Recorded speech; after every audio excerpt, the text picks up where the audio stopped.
தேர்தல் ஆணைய விளக்கத்தை பதிவு செய்து கொண்ட உயர்நீதிமன்றம் சுயேட்சை வேட்பாளர் அன்பழகனின் வழக்கை முடித்து வைத்திருக்கிறது.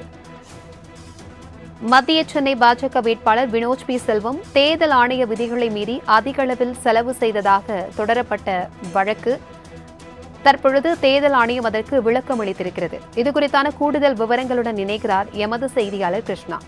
வணக்கம் கிருஷ்ணா, தற்பொழுது தேர்தல் ஆணையம் தரப்பில் விளக்கம் அளிக்கப்பட்டிருக்கிறது. என்னென்னவெல்லாம் அதில் குறிப்பிடப்பட்டிருக்கிறது? கூடுதல் விவரங்களை சொல்லுங்க. வணக்கம். மக்களவை தேர்தலில் போட்டியிடும் வேட்பாளர்கள் அதிகபட்சமாக 95 லட்சம் ரூபாய் செலவு செய்து கொள்ளலாம் என்று தேர்தல் ஆணையம் அறிவித்திருந்தது.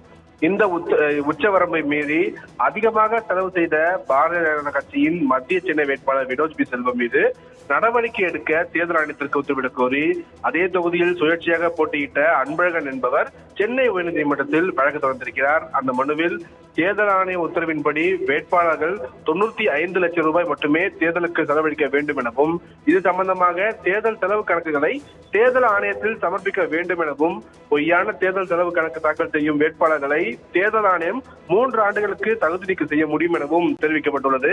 மத்திய சென்னையின் பாரதிய ஜனதா கட்சி வேட்பாளர் வினோத் பி செல்வம் தேர்தல் ஆணையத்தின் வரம்பை மீறி தமிழ் ஆங்கில பத்திரிகைகளிலும் தொலைக்காட்சிகளிலும் 2 கோடி ரூபாய் செலவு செய்து விளம்பரங்களை வெளியிட்டுள்ளதாகவும் இது தேர்தல் நடத்தை விதிகளை மீறிய செயல் எனவும் இந்த மனுவில் கூறியிருக்கிறார். இதனால் வினோத் பி செல்வம் மீது நடவடிக்கை எடுக்க கோரி தேர்தல் ஆணையத்திற்கு மனு அளித்தும் எந்த நடவடிக்கையும் எடுக்கப்படவில்லை என்பதால் தனது புகார் மனுவின் அடிப்படையில் வினோத் பி செல்வம் மீது நடவடிக்கை எடுக்க தேர்தல் ஆணையத்திற்கு உத்தரவிட வேண்டும் எனவும் அந்த மனுவில் கோரிக்கை வைத்துள்ளார். நீதிபதிகள் ஜெகதீஷ் சந்திரா மற்றும் நீதிபதி கலைமதி அடங்கிய அமர்வில் இன்று விசாரணைக்கு வந்தபோது தேர்தல் ஆணையம் தரப்பில் ஆஜரான வழக்கறிஞர் தேர்தல் முடிவுகள் வெளியான 30 நாட்களுக்குள் செலவு கணக்கு விவரங்களை தேர்தல் ஆணையத்தில் தாக்கல் செய்ய வேண்டும் என்பதால் தற்போதைய நிலையில் மனுதாரின் மனு மீது எந்த நடவடிக்கையும் எடுக்க முடியாது எனவும் மனுதாரின் புகார் மனுவிற்கு பதிலளிக்கப்படும் எனவும் விளக்கம் அளிக்கப்பட்டது. இதை பதிவு செய்து கொண்ட நீதிபதிகள் மனுதாரின் இந்த மனுவை முடித்து வைத்து உத்தரவிட்டார்கள். பிரபாவதி,